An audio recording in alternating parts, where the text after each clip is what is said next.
नाही रे बघा ना. हा शिव्या खाऊन आलास कोणाच्या? कुठली होती ती तुला शिव्या देणारी? सांग बरं. अरे आपण जाऊ तिच्या घरला. भांडणाचं मला लय हौस आहे बरं का रे. मला सांगायचं काय बी जर कुठं झालं की मला सांगायचं. अंगात अवसून नाही पण भांडण म्हणले की लय जोर येते. कोण होती शिव्या देणारी? घरच्यांनी दिलेत होय. मग घरचे म्हणल्यावर काही विषय नाही. अजून 2 खाऊन यायचं. तुझ्या घरच्यांना आम्ही काय म्हणा आलो ना उद्या तुला धाडायचे नाहीत क्लासला. माझं एक ॲडमिशन कमी होतं की बघा. हां कुठल्या बाहेरच्या दिदीनं काय म्हणली तर मला सांगायचं तेवढं.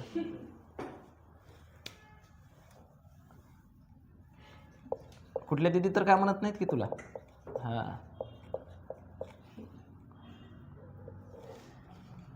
पोरग गुणी आहे.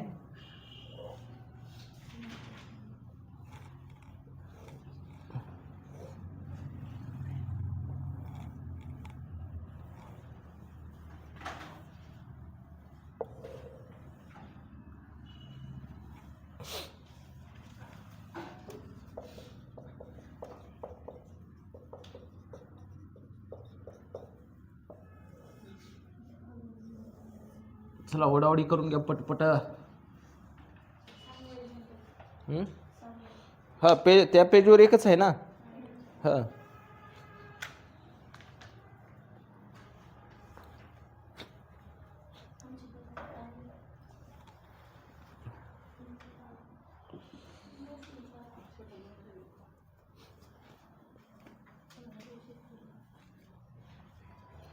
जरा खाद्यापित्या घरच्या असला तर मोठ्यानं बोंबला जरा.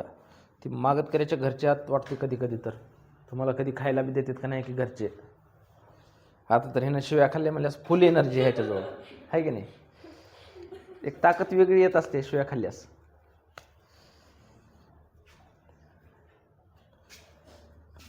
मार खातोस का घरचं? कशानं मारते तर? कशानं मारतात का? बरं आहे मग. पाटलींला मारतात का नाही? नाही पाटलीन पैसा कमवाले नाही की नाही. म्हणजे ना कुठाने करीत फिरते म्हण की. अवचंद धंदा सोडून दे र बघा. अवचंद राहायचं नाही कधीच.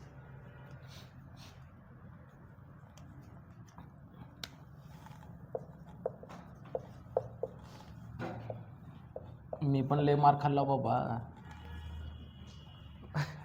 तू 12वी 11वीला तर आहेस. मी ग्रॅज्युएशन पर्यंत खाल्ला.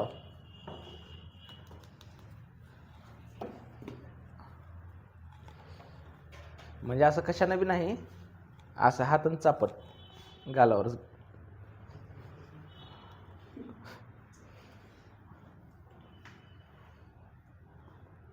मायबापाचं मार खायचं काय वाटत नसतं. हां बाहेरच्याचं कुणाचं नाही. त्याने इकडल्या गालाला दिले की आपण इकडल्या गालाला ठेवून द्यायचं निब्बर.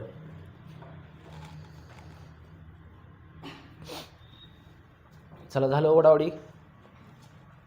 खोंडागळे झालं का? हां कुणाचं आहे बरं? ज्योती आपली लेखा पुस्तके एकेरी नोंद पद्धतीने ठेवते आणि तिची खाली संपत्ती आणि देयता एकत्रित दिलेली आहे. बरोबर आहे ना. मग आता काय म्हणते बरं पहिलं. आता पहिलं वर्ष कोणतं आहे बरं तिथं? 2017. आणि दुसरं वर्ष कोणतं आहे बरं? 2018. बरोबर आहे ना. बघायचं मग 2017 आणि 2018 टाका इथं पटपट.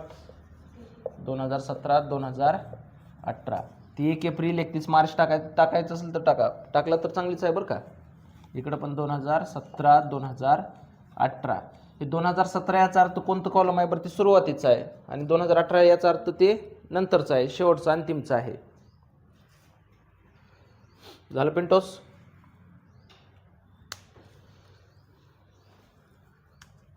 चला नफा तोटा विवरणला तारीख काय येईल बरं? विवरण शेवटची तारीख टाकायची असते. शेवटची तारीख किती आहे?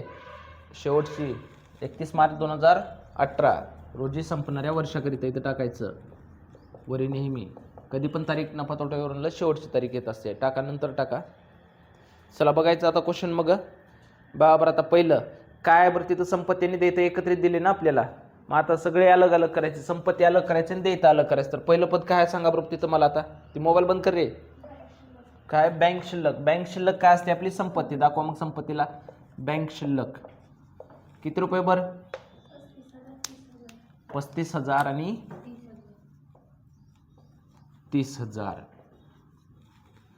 मोठ्यानं बोंबला रे तुम्ही पण. सगळ्यांचा सुरमेन तालमी आवाज येऊ मला. नेक्स्ट रोख शिल्लक. रोख आपली काय असते? संपत्ती. थांबा थांबा, त्याच्या बायकोचा फोन आहे, बोलू दे. नाही ना?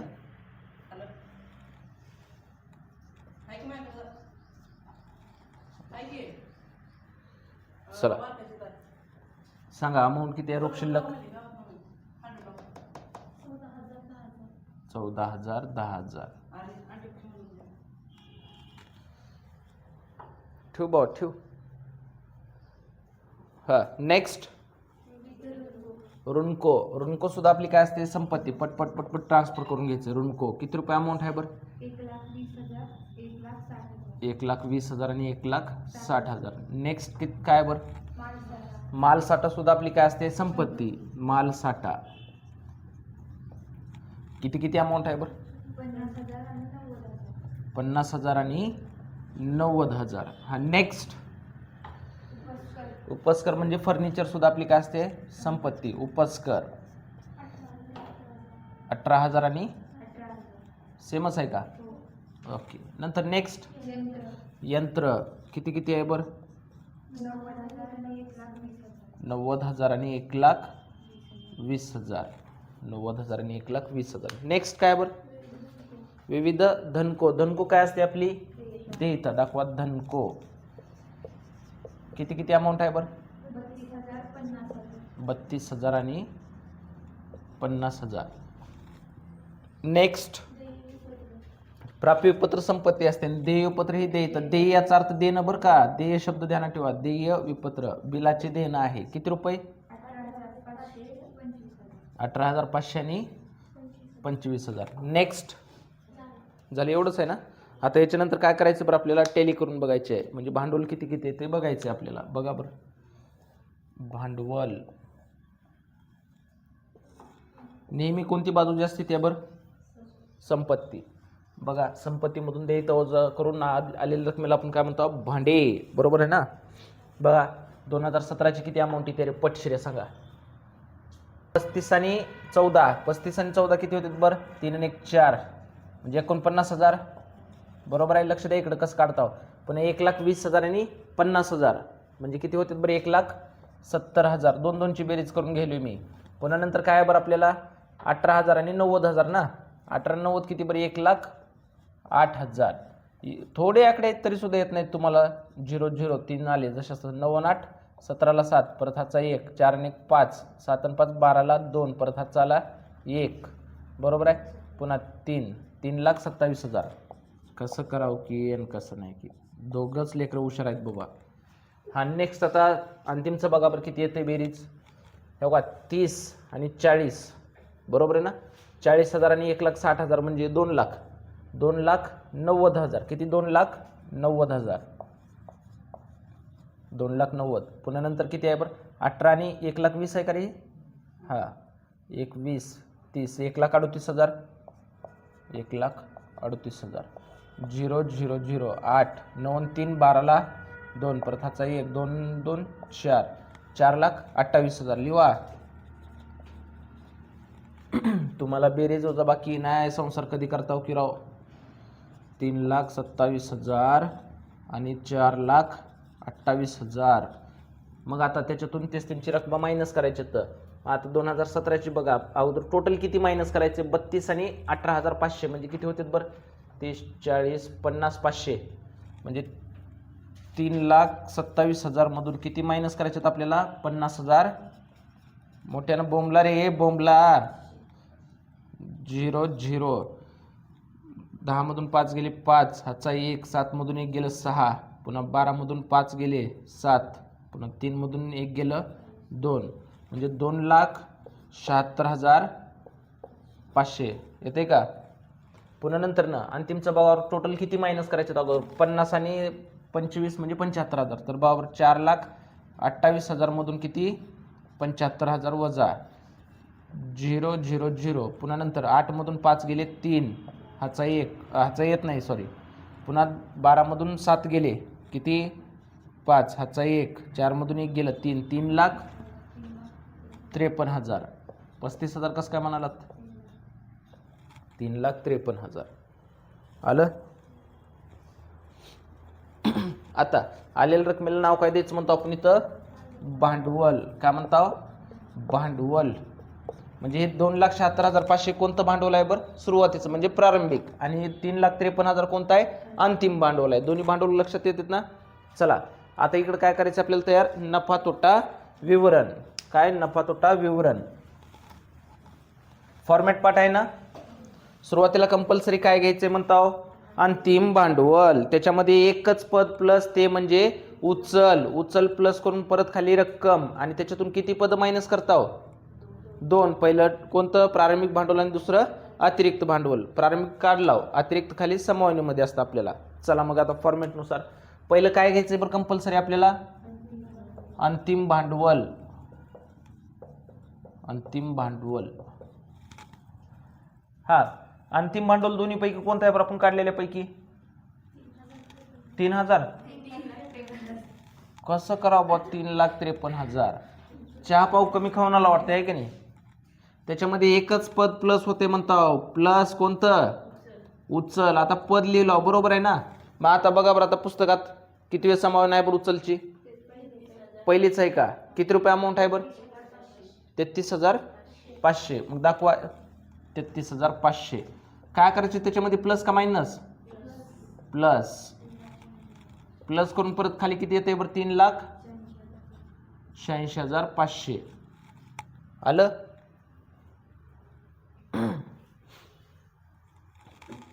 स्लो घेऊत झालं. आता ह्याच्यामधून किती पद मायनस करायचे आपल्याला? 2. पहिलं कोणतं मायनस करतो आपण? प्रारंभिक भांडवल.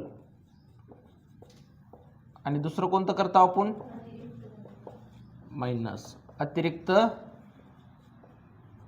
भांडवल. प्रारंभिक भांडवल आणि अतिरिक्त भांडवल. आता प्रारंभिक भांडवल आपण काढलेलं आहे ना? मग किती रुपये अमाऊंट आहे बरं प्रारंभिकचं? 2,76,500. लिहू का इथे? इनरला लिहू का आउटरला लिहू बरं? इनरला 2,76,500. आणि नंतर लगेच सांगा बरं मला अतिरिक्त भांडवल आता खाली समवानीमध्ये दिलेलं असते म्हणतो आपण. समवानीत आहे का शोधा बरं. आता पहिली समवानी तर उचलची होती. किती आहे?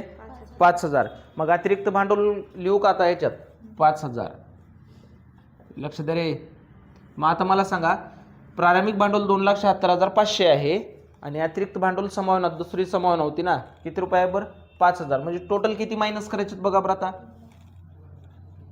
2,81,500 रुपये मायनस करायचे. तर बघा बरं आता 3,86,500 मधून किती मायनस करायचे? 2,81,500 वजा करून बघा 0 0 0 6 मधून 1 गेलं 5 0 1 1,05,000 येते का? तेवढंच येते ना? थांबा येऊ दे त्यांना पण. 1,05,000च की. मग आता आलेल्या रकमेला काय नाव द्यायचं म्हणतो आपण? ढोबळ नफा. ढोबळ नफा. आणि मायनस मध्ये आला असतं तर तोटा म्हणलो असतो. खंडागळे इथपर्यंत येते ना? हा झालं बघा. चलो आता इथून आता महत्वाचं काय बरं? आपल्याला व्यवसायाचा जर खर्च होत असेल तर काय करा म्हणतो आपण? मायनस करा. बरोबर आहे ना? आणि व्यवसायाचं उत्पन्न होत असेल तर काय करा? प्लस. आपलं उत्पन्न होईल की पैसे वाढत जात असतात आणि खर्च होईल की पैसे आपल्या खिशातले जात असतात की नाही? म्हणजे कमी होत जाईल. तर आपल्याला तेच करायचं. तर पहिलं कशाचे पद घ्यायचे? आपल्याला खर्चाचे. मग खर्च. ओके. त्याला असं खाली डॅश द्या आणि चिन्ह द्या पहिलं. आता एक एक एक करत चालायचं आपल्याला. मायनसचं चिन्ह दिलो. आता बा लक्ष द्या. पहिली समावना झाली आपली. दुसरी पण झाली आहे. झाली आहे का? हा आता तिसरी वाचरी बघा. काय तिसरी समावना तिथं 3 नंबरला कोणता आहे? हा त्याच्या पुढे अजून काय म्हटलंय का? नाही ना? ओके बाई इथं लक्ष द्या रे. आता ही वाढ करण्यात आली कशामुळे दिलेलं असतं? तर आपल्याला घसारा काढण्यासाठी. कशामुळे दिलेलं असतं? घसारा काढण्यासाठी असतं. ओके. मग मला अगोदर इथं कशामध्ये वाढ झाली म्हणते बरं? यंत्र. इथं लक्ष द्या. अगोदर यंत्र अगोदर किती होतं बरं? नंतर किती आहे? 1,20,000. कधी पण असं असते का? मला एक सांगा. आता समजा ही माझा व्यवसाय दुकान आहे कशाच तरी, बरोबर आहे ना. दुकानामध्ये मी अगोदर यंत्र घेतलं होतं, त्याच्यावरून माझी जिंदगी काढताव का? वर्षात मी अजून दुसरं काहीतरी खरेदी करणार आहो ना. यंत्र वाढतच जाणार आहेत. आपण विकत घेतलं की वाढणार आहे, आणि विकल्यानंतर काय होणार आहे बरं? खरेदी केल्यास वाढायले म्हणालो आपण, बरोबर आहे ना. मग खरेदी केल्यास काय होईल? आपलं वाढत जायले. पण विकल्यानंतर काय होतं? आपल्या जोर राहते का? ती नाही, कमी होत जात असते. मग आता बघा, पहिलं माझं एक यंत्र होतं, कशाचं असेल? समजा झेरॉक्स मशीन आहे आपलं, बरोबर आहे ना. झेरॉक्स मशीन किती रुपयाचं होतं बरं आपलं पहिलं? 90,000चं. किती रुपयाचं होतं? 90,000चं. आणि पुन्हा नंतर वर्षाच्या शेवटी किती रुपये दिसाले बरं इथं? 1,20,000. म्हणजे वाढले किती रुपये मला सांगचाल का? किती रुपये वाढले तर? 30,000. मग 30,000 उगाच वाढतात का? नाही, 30,000 काहीतरी खरेदी केली त्याच्यामुळेच वाढले ना, बरोबर आहे ना. मग खरेदी केल्यामुळे वाढले. मग कधी खरेदी केला होता त्याची तिथं तारीख दिली बा आपल्याला. तारीख काय म्हणते बरं? 1 जानेवारी 2018. तर आता चला वर्किंग नोट लिहून घ्या. नेक्स्ट पेजवर वर्किंग नोट म्हणून तिथं वर्किंग नोट लिहा. टोटल यंत्र किती रुपयाचं आहे आता? बघा तिथं डायग्राममध्ये लिहा, म्हणजे डायग्राम तुम्हाला सोपं जाते. यंत्रच आहे ना, यंत्र टोटल किती रुपयाचं आहे आपल्याजवळ? 1,20,000. बघा असं 1,20,000 लिहिलो का? त्याच्यातलं पहिलं यंत्र किती रुपयाचं आहे बरं? 90,000चं, बरोबर आहे. आणि दुसरं किती रुपयाचं असेल बरं? 30,000. वाढलं म्हणजे ते दुसरंच झालं ना, बरोबर आहे. मग हे 90,000चं अगोदरपासून आहे आपल्याजवळ. 90,000चं कधीपासून आहे? अगोदरपासून आहे. म्हणजे पूर्ण 1 वर्ष झालं याला. म्हणजे याच्यावर पूर्ण 1 वर्षाचं घसारा करायचं आपल्याला. किती? 1 वर्षाचं.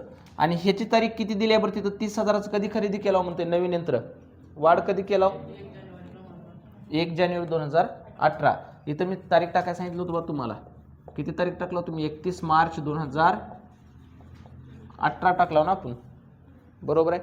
मग बघा 1 जानेवारीला खरेदी केला. आपलं वर्ष कधी संपतं? 31 मार्चला. कधी संपत असते? 31 मार्चला. मग तिथून किती महिने होईल बघावं लागेल का नाही आपल्याला. आपण घेतला जस्ट आता आणि लगे वर्षाच त्याच्यावर घसारा करून ठेवतो का? नाही. मग आता 1 जानेवारीपासून 1 जानेवारी म्हणजे जानेवारीचा पूर्ण महिना आला, बरोबर आहे ना. जानेवारी, फेब्रुवारी महिना आला, पुन्हा 31 मार्च म्हणजे मार्चचा पण पूर्ण महिना यायला. म्हणजे टोटल किती महिने होईल बरं आपल्याला घेऊन? किती महिने होईल तर? 3 महिने होईल तर. जानेवारी, फेब्रुवारी, मार्च. किती महिने झाले मला खरेदी करून ते यंत्र नवीन? 3 महिने झाले. मग घसारा किती महिन्याचं काढावं लागेल मला त्याच्यावर? 3 महिन्याचं असेल. किती महिन्याचं? 3 महिन्याचं. हे बघा मी इथं लिहून ठेवलो का ह्याच्यावर? ओके, चला लिहून ठेवा तुम्ही पण असं. हे डायग्राम बाजूला सेपरेटली करा जरा, तिथंच बारीक बारीक अक्षरात करून. नेक्स्ट पेज घे. एवढे पानं जपून काय करणार आहेस? घेतलो? चलो, फक्त ते आपल्याला समजावून सांगण्यासाठी होतं. कधी कधी आता ही तारीख जी आहे बघा, ती तारीख तुम्हाला अवस्था विवरणमध्ये वरी सुद्धा देतात बरं का, कंसामध्ये. आलं लक्षात? तर ती खाली आता समावणीमध्ये दिले. घेतलो का? चला आता खाली काय म्हणते बघा बरं. आता नेक्स्ट समावना, त्याचं काय अर्थात ते संबंध आला नाही आपल्याला. तारीख दिली तर तारखेनुसार आपण काढून घेतलो. ही घसाऱ्यासाठी आहे, हे एवढं मला माहीत आहे. त्याच्यावर पुढे कुठं तर घसारा आकारा म्हटलंच असेल बा आपल्याला. कितवी समावना झाली आपली आता? चौथी. उपस्कर आणि यंत्रावर वार्षिक 10% दराने घसारा. हा, आता कशावर म्हणते बरं आता? उपस्करावर पण आणि इथं बाजूला लिहून ठेवतोय, उपस्कर आणि यंत्रावर दोन्हीवर पण किती टक्के दराने घसारा करायचे बरं आपल्याला? 10% घसारा करायचं, बरोबर आहे ना. मला सांगा, घसारा ही नेहमी प्लस करतो का मायनस करता बरं? घसारा ही संस्थेचा खर्च असते, एक उत्पन्न असते. खर्च म्हणल्यामुळे आपल्याला मायनसच करायचं ना, बरोबर आहे ना. मग आता अगोदर आपण यंत्राचं बघायला होतं, यंत्रावरच अगोदर करून काढू. ओके, मग आता यंत्र डायरेक्ट 1,20,000 करायचं का आपल्याला? नाही, कारण ही पहिलं 1 वर्षाचं आहे. ही जी आहे तिथं 2 यंत्र आहेत, लक्षात येईल का रे बघा. इथंच आहेत आपल्याजवळ यंत्र म्हणायचं. ही पूर्ण अगोदरपासून आहे, ही 90,000चं आहे, बरोबर आहे. याला घेऊन मला 1 वर्ष झालं. मग ह्याच्यावर मी घसारा किती रुपयाचा आकारेन बरं? पूर्ण 1 वर्षाचा आकारेन, बरोबर आहे. पण ही जी यंत्र आहे मी कधी घेतलं? 1 जानेवारीला. म्हणजे ह्याच्यावर किती महिन्याचा आकारेन बरं मी आता? 3 महिन्याचं. अलग अलगच काढावं लागेल ना. ह्याच्यावर 1 वर्षाचं काढणार, ह्याच्यावर 3 महिन्याचं काढणार. मग पुन्हा दोन्ही टोटल घसारा किती होईल ती मायनस करून टाकणार मी, बरोबर आहे ना. मग चला अगोदर मी ह्याच्यावर आकारू का? मग ह्याची रक्कम किती रुपयाची आहे बरी? 90,000वर किती टक्के आकारायचं मला? 10 भागिले 100, बरोबर. 90,000वर 10% म्हणजे किती? 0 कट करून उत्तर येते. म्हणजे किती येईल बरं?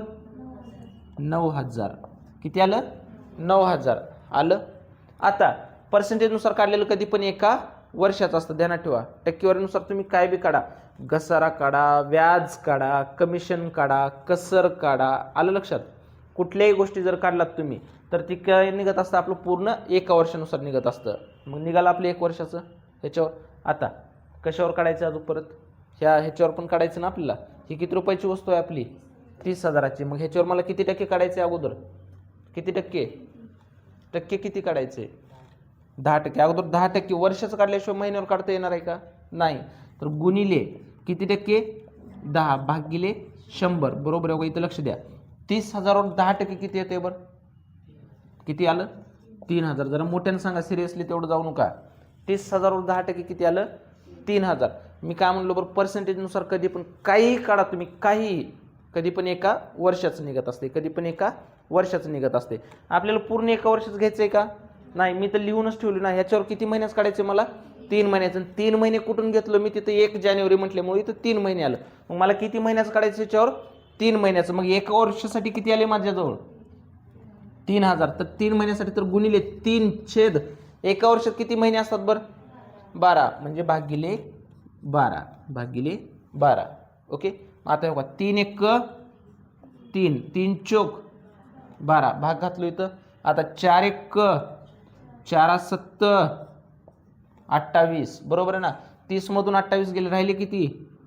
2. मोठ्याने बी सांग ना किती झाला आता तयारी? तर 20. 4 5 20. नंतर 4 0 0 म्हणजे किती आलं बरं 3 महिन्यासाठी? 750. बरोबर आहे. म्हणजे हो का ह्या जुन्या ह्याच्यावर किती रुपये निघालं घसारा? 9,000. ह्या जुन्या ह्याच्यावर 9,000 आणि नवीन ह्याच्यावर किती रुपये आलं बरं? मग टोटल घसारा किती होईल आपलं? 9,750. 9,700 ह्या दोन्हीची बेरीज घेतलो, 9,750 रुपये. ओके. अगोदर वर्किंग नोट लिहून घ्या एवढं. जसं मी डायग्राम केली त्याच पद्धतीनं बरं का, चित्र विचित्र मध्ये लिहून घ्यायचं असं.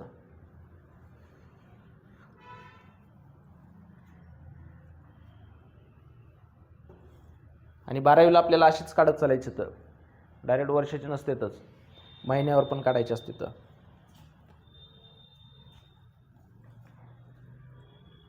ते असं लिहा. इकडलं 90,000चं एका वर्षाचं आहे, हे 30,000चं 3 महिन्याचं आहे. 30,000चं 3 महिन्याचं का बरं आलं? तर इथं कंसात तारीख लिहा. 1 जानेवारी आहे ना इथं तारीख. 1 जानेवारी, 1 जानेवारी ते 31 मार्च 3 महिने, 1 ऑक्टोबर ते 31 मार्च 6 महिने, 1 जुलै ते 31 मार्च 9 महिने आणि 1 एप्रिल ते 31 मार्च 12 महिने. हे इथलं पुसतोय.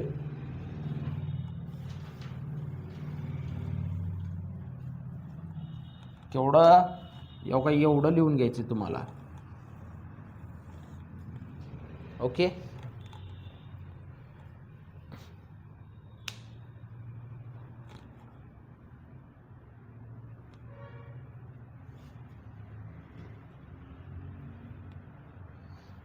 खंडागळे आलं लक्षात?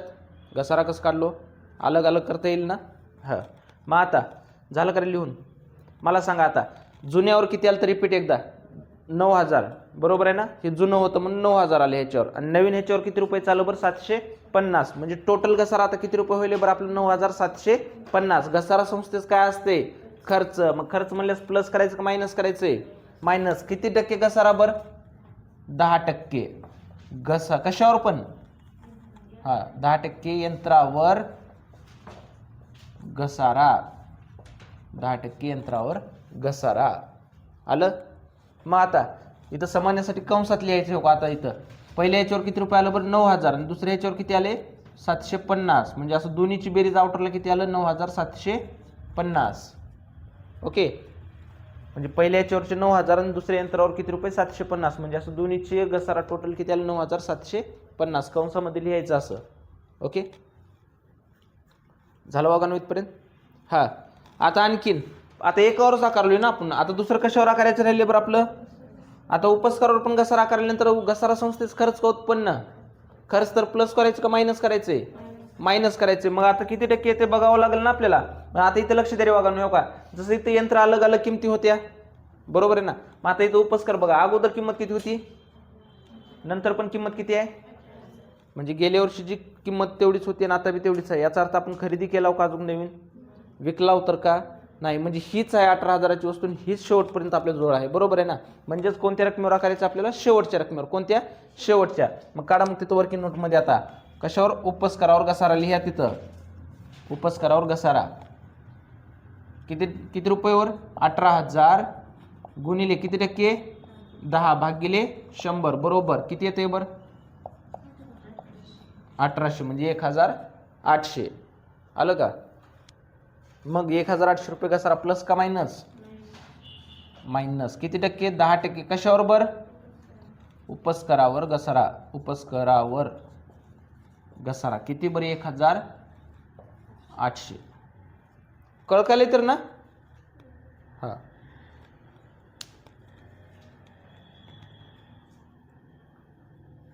1800. ती पार ह्यांचे शेवटचं स्टेप चालू आहे. तुझा आज पहिला दिवस आहे. हा, नेक्स्ट वाचा.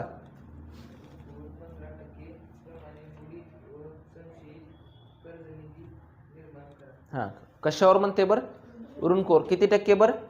15%. संशयित कर्ज निधी निर्माण करा. ऋणको कुणाला म्हणतो आपण? ग्राहकाला. ध्यान दे इकडं. ऋणको कुणाला म्हणत असतो आपण? ग्राहकाला. ग्राहकाकडून आपल्याला पैसे येणं असतं का आपण त्याला देणं असतं? बरं, येणं असतं. बा तुम्ही पण व्यवहार करत असाल किंवा घरचे व्यवहार करता, तुम्हाला लक्षात यावं लागतं. कधी पण एखाद्याकडून जर आपल्याला येणं असेल, तुम्हाला वाटतं का त्यानं सगळे पैसे आपल्याला इमानदारीने देते?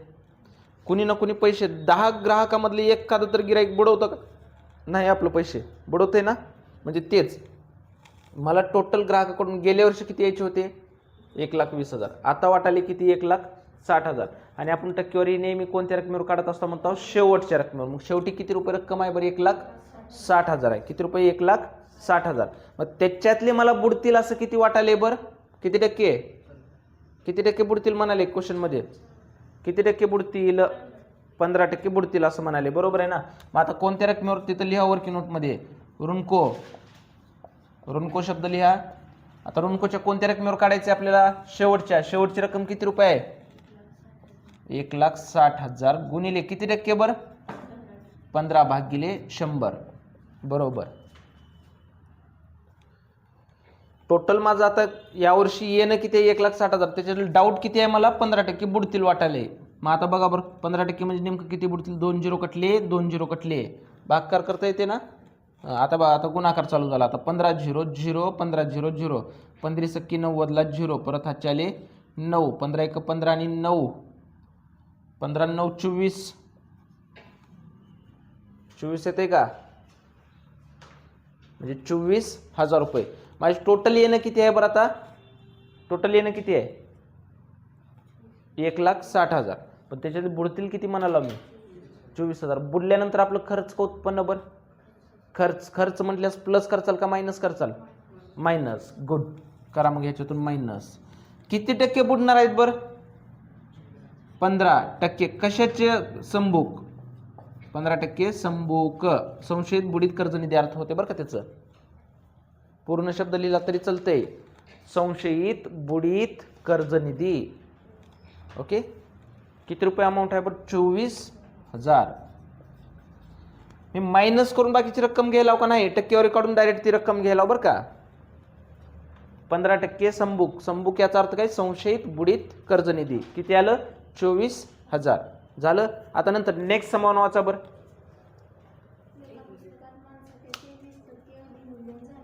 हा, कोणाच्या? हा, लेखा पुस्तकात. कशाचं झाले म्हणते? मालसाठ्याचे. पहिलं मला एक सांगा, मालसाठा आपली देयता असते का संपत्ती?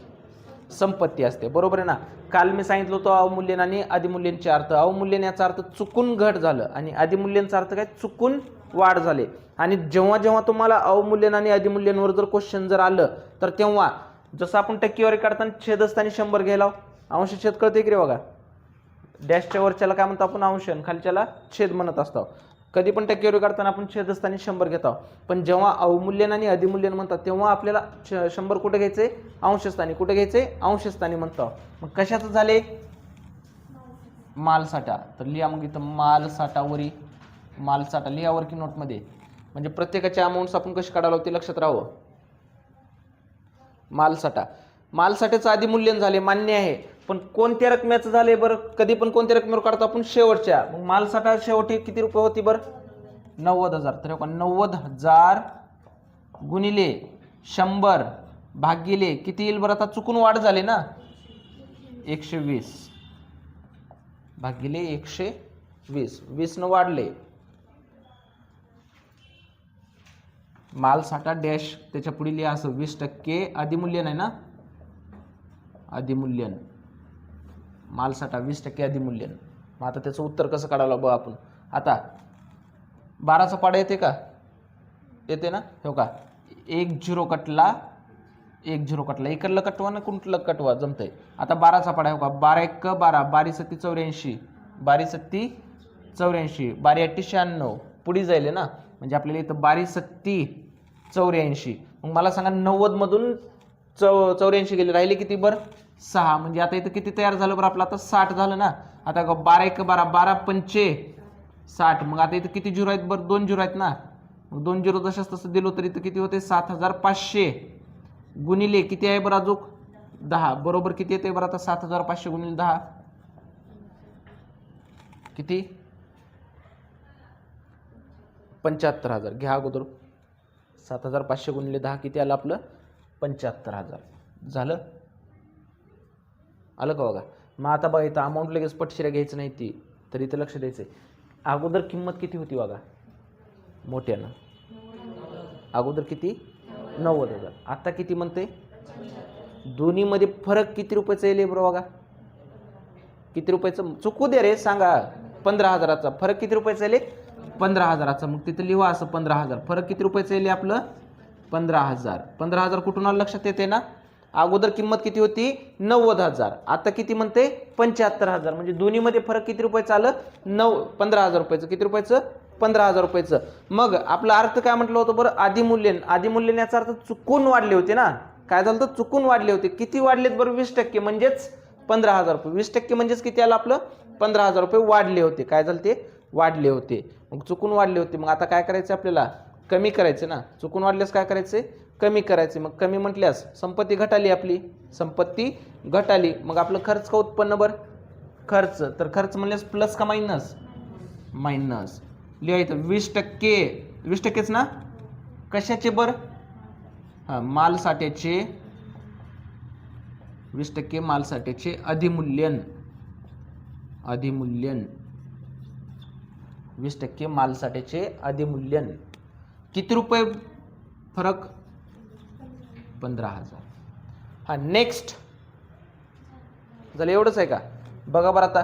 मग आता बघा ते आपलं नफा किती आला तर बरं? पैसे किती रुपये होते आपल्या जवळ खिशात? आता 1,05,000 होते. बरोबर आहे ना. त्याच्यातले आता यंत्राचे 9,750 कमी करायचे, दोपस करायचे 1,800 कमी करायचे, संशय खाल्लो 24,000चं, आणि माल साठ्याचे 15,000. म्हणजे टोटल कमी किती कमी करायचे बघा बरं. हे सगळ्याची बेरीज आउटरला काढा अगोदर.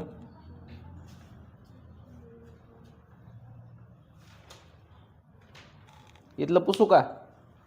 आणि वर्किंग नोट तुम्हाला प्रत्येक वेळेस असं लिहायचं बरं का. एक पेज जाऊ द्या तिथल्या तिथं. ते एक्झाम मध्ये पण लिहायची सवय पडते मग तशी चांगली. किती तरी पिंट्या?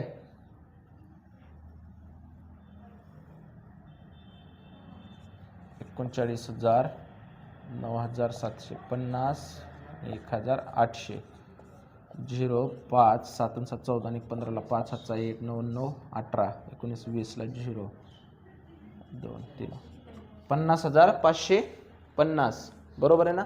मग आता काय करायचं? ती मायनस करायची ना. मायनस 50,550. मग बघा बरं आता किती?